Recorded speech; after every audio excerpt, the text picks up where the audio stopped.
ফাল্গুন মানেই পলাশ শিমুলের রং, কিন্তু বাংলার গ্রামগুলোতেই ফাল্গুন আসে অন্য রূপে। হাই, আমি রনি, স্বাগতম জানাচ্ছি নতুন আরও একটি ভিডিওতে।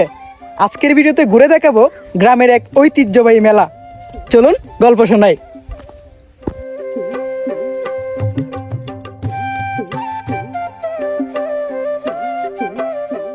সাল 1947।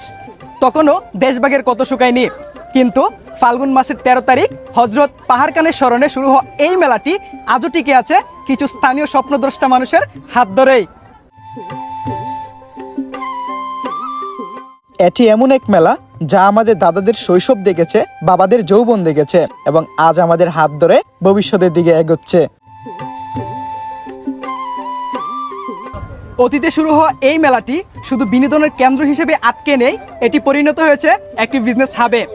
এইখানে আসা দোকানদারের সাথে চলুন আমরা কথা বলি। আসসালামু আলাইকুম। ওয়ালাইকুম আসসালাম। আপনি কত বছর ধরে এইখানে আসছেন? আমি আজকে 10 বছর যাবত এই মেলায় দোকানদারি করতেছি।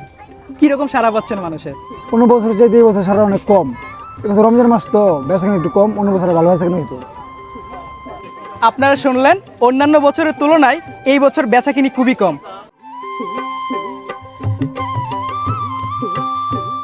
বাংলার মাটির বুক চিরে যে উৎসবের জন্ম হয়েছিল 1947 সালে, তা আজ এক বিশাল মিলনায়তনে পরিণত হয়েছে। এই কেবল কেনা বেচার জায়গা নয়, এ এক হারানো শৈশবকে খুঁজে পাওয়ার মেলা।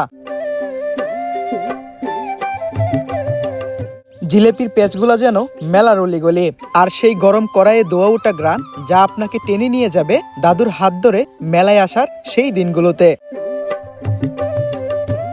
একটু এগোলেই চোখে পড়বে জিভে জল আনা এক দৃশ্য।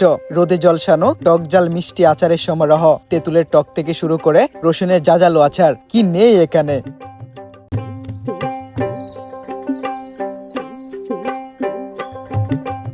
আজ থেকে প্রায় 79 বছর আগে শুরু হওয়া এই মেলাতে আজও মানুষ আসে বিনোদনের রঙে নিজেকে রাঙাতে। চিনির কদমা আর তিলের কাজা, এগুলা কেবল মিষ্টি নয়, এগুলা আমাদের ফেলে আসা শৈশবের মিষ্টি এক অধ্যায়।